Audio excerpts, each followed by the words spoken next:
Hey guys, what is going on? Welcome back to Your Lake Fork Guide. You know, around her on this channel, we usually like to keep on topic. We stay with fishing, the outdoors, loving our fellow man. That's kind of what we like to focus on this channel. But there's a lot going on in the world today, and I mean a lot going on in the world today, and I just can't let it rest. So today we're going to branch off and talk about something totally off topic for this channel, but today we're going to discuss a little bit of political stuff and discuss the potential war with Iran. Now, for those of you that may or may not know, I did used to be in the United States Marine Corps. I did deploy to Iraq, and I am not a war hero of any sorts. My deployment history was as easy as it could possibly be compared to most of the guys that got deployed at the time I was. I was deployed back in the 2006 range to the Anbar province of Iraq. So I do have a little bit, very minimal, but a little bit of working knowledge of what goes on in that part of the world and some of the cultural differences and how those people can sometimes feel about us. And I'm American through and through. I love this country, but I may express some views today that some of you may or may not agree with.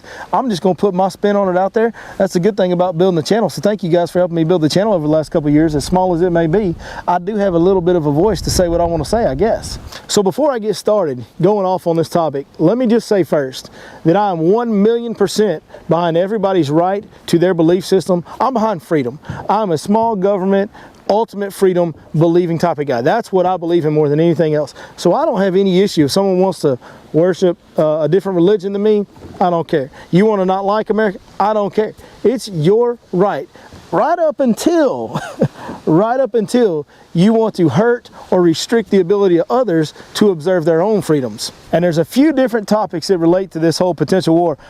I want to cover all of them. The first one that I want to cover is, for all you people out there, and I know most, like 99.9% of it is just memes, but you know how things are these days. Somebody's going to believe anything you say. And all these memes about getting drafted, you younger guys are making memes and stuff on the different social medias out there that us old fogies don't really understand. And nobody's getting drafted. There's actually been a study done that says that if America fought the entire world at once, if World War III turned into America versus the universe, America would win.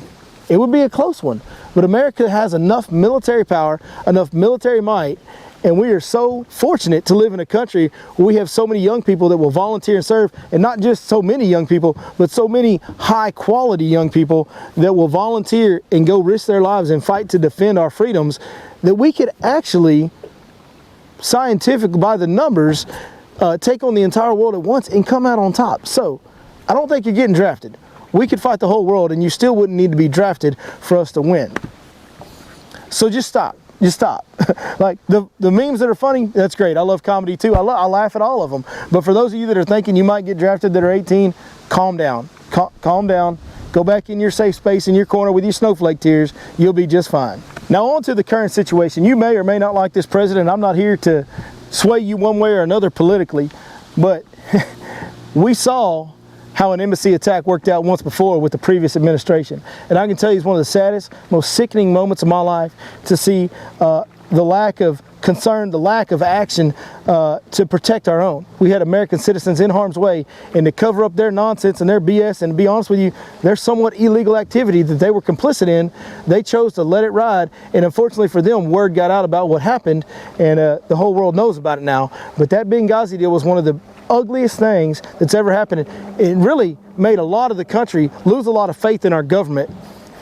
Fast forward to now, Iran decides, and we'll talk more about Iran in a minute, Iran decides that they might want to launch an attack on an American embassy in their next door neighbor, Iraq, right?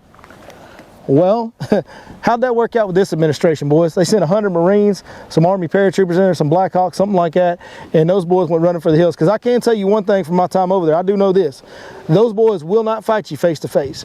They learned that lesson the hard way back around 2003, 2004, 2005, before I ever got there. Thank you to all the guys that were there before me, but they learned their lesson that if they stand up and fight us one-on-one, they lose, and they don't lose by a little, they lose by a lot. So they do not stand up and fight us. All we had to do, and what the shame of that whole deal is, it really just shows that all freaking Hillary, stupid idiot Hillary, and stupid idiot Obama, all they had to do was send somebody, and they would have freaking ran. Like, just send the boys in, and the fight's over. They quit. We know this. This is what they do. I digress. This is not the war with Iran that I'm talking about now. This is Benghazi, and we all know Benghazi was messed up. Anyway, it made me very proud to be an American, once again, as I always have been, but really just brought back that feeling of pride in being an American to see that we have a leader.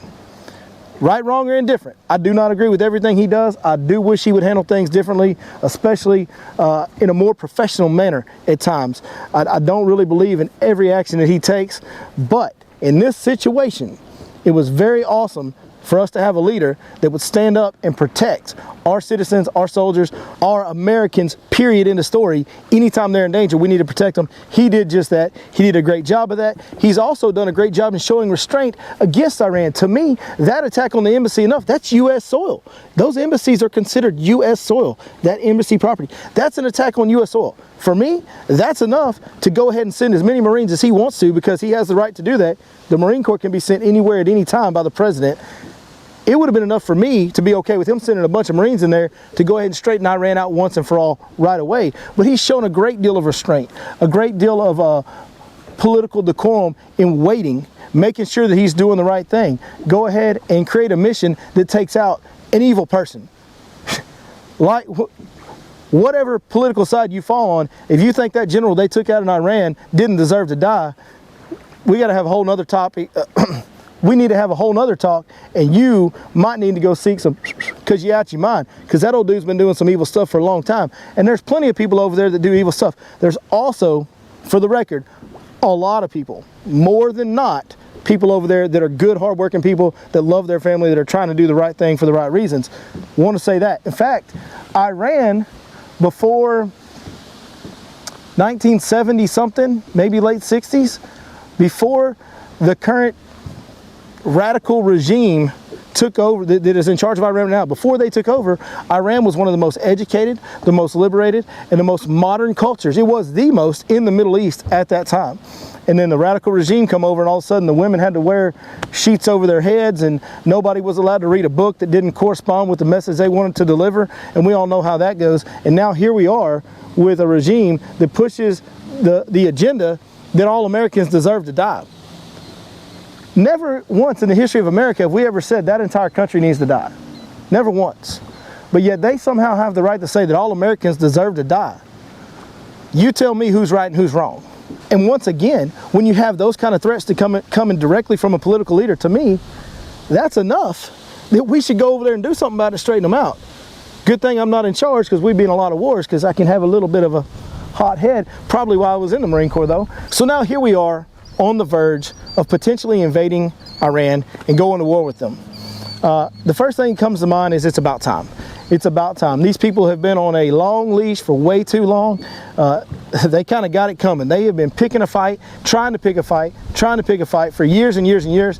Now the fight's here, and we have some people in this country that would have you believe that we should just let them be.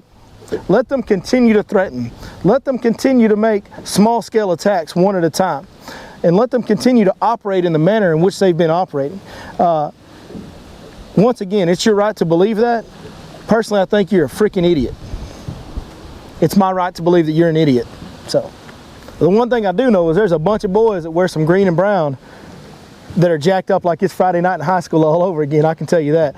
I understand that culture of my fellow brothers in the Marine Corps and in all military services. Those guys that are combat getters, they're ready to go. I promise you, they are jumping up and down, PTing all day, every day. They're getting fired up, doing gear checks. This is, for them, the peak of what they want to do. This is why they signed up, to protect the world from bad guys. And make no mistake, there's some bad guys over there that need to be taken care of. Now let's get into a little bit more of the controversial side of this deal.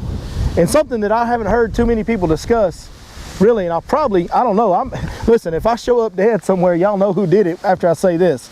But I'm just going to tell you, there are some politics involved here. Yes, all those reasons that I just listed are reason enough for us to go over there. Just like I thought there was plenty of good reasons for us to go to Iraq without weapons of mass destruction being present. We knew enough about Saddam and his evil. He needed to be handled. And that's how I looked at it when I was there. And that's how I felt about it, even now that I've gone and come home. But Afghanistan is on the eastern border of Iran. Iraq is on the western border of Iran. The world's largest untapped oil reserve is in Iran. So the only thing that I can say is that I sincerely hope that before we go put our guys in harm's way, that is not part of this discussion. Behind closed doors, behind the scenes that we'll never know about, stuff that we'll never know the truth of, and there's a lot of conspiracy guys that love to go on and on about this stuff, and I know they're buying all in on what I'm talking about right now, but I sincerely hope that is not being considered by our current administration in the decisions they make to put lives in harm's way. I hope the decision is being made to protect American civilians, not gain access to something that could be a very beneficial relationship eventually down the road. If I was a betting man, I would say hide and watch several years down the road, 10, 15, 20, I don't know what it would be, but I would be willing to bet that if this war goes through and happens, that eventually somewhere down the road, we buy a whole lot of Iranian oil here in America. So there's that aspect of it too. It's like just about everything. Nothing is all good and nothing is all evil. So, just some things for you guys to chew on, some thoughts of mine going into this. And at the end of the day, in summary, the way I feel about it is, hey, they have now attacked us. They have been threatening us for years. We know that they've, we don't know, but we know that they have been affiliated with terrorist organizations that have committed numerous attacks on American troops overseas, as well as probably have involvement in some of the terrorist attacks that we have had here in the States as well. So, there's some things that need to be dealt with, and I firmly believe it is much better for us to go get them over there than let them have the opportunity to come here, because that's when the innocent lives get hurt. I promise you, guys like me that signed up for the Marine Corps, I had zero problem putting myself in harm's way at that time. I would do it again right now. I love this country. I love each and every one of you American citizens, even the dumb idiot ones that think Obama was a good president. I love y'all too. I think you're an idiot. We all got idiot cousins, you know what I'm saying? Like, we all got them people in our family. For us rednecks, you Obama lovers, y'all are just that version of our family. We love you. We love you. You family. You Americans. But you're a little weird. I'm just saying. So at the end of the day, no matter what you believe, no matter who you vote for, no matter what you think about this conflict, I want you to do one thing for me. I want you to go up to the guys that volunteer, because in their hearts, they're trying to do the right thing. They're volunteering, put their lives at risk to make sure that we preserve our way of life, our freedoms, our economic stability, all stays preserved. That's what they're fighting for. Do me a favor, no matter what you believe. Find one of those guys here in the next few days, here in the next week, 2 weeks, whatever. Seek one out. Go up to him, shake his hand, and don't just say, hey, thanks for your service. Look him in the eye and tell him what his service means to you. Because I don't want to thank you. I didn't get put in harm's way the way a lot of other guys did. But I can tell you this. I know a lot of guys that did. And the sacrifices that they make and the sacrifices that their family make, we can never, ever repay that. The best thing we can do is honor them and never forget those that have sacrificed. There you go. Probably the only no fishing talk video that I'll ever do. But this has been such a hot topic. As you can imagine, with my history, this is something that gets my heart, my blood to pumping, something I feel strongly and obviously have strong opinions about, and I'm sure I will get hammered in the comments for some, and I'll probably get loved in the comments by the others. And unfortunately, that's the way it is. But at the end of the day, remember, we all are Americans. We all are each other's family in this country, and we got to take care of each other, respect one another, even if you think they're an idiot. Hey, and just remember, this preceding message has been brought to you and approved by your Lake Fork guide for whatever office you want to be dumb enough to put me into.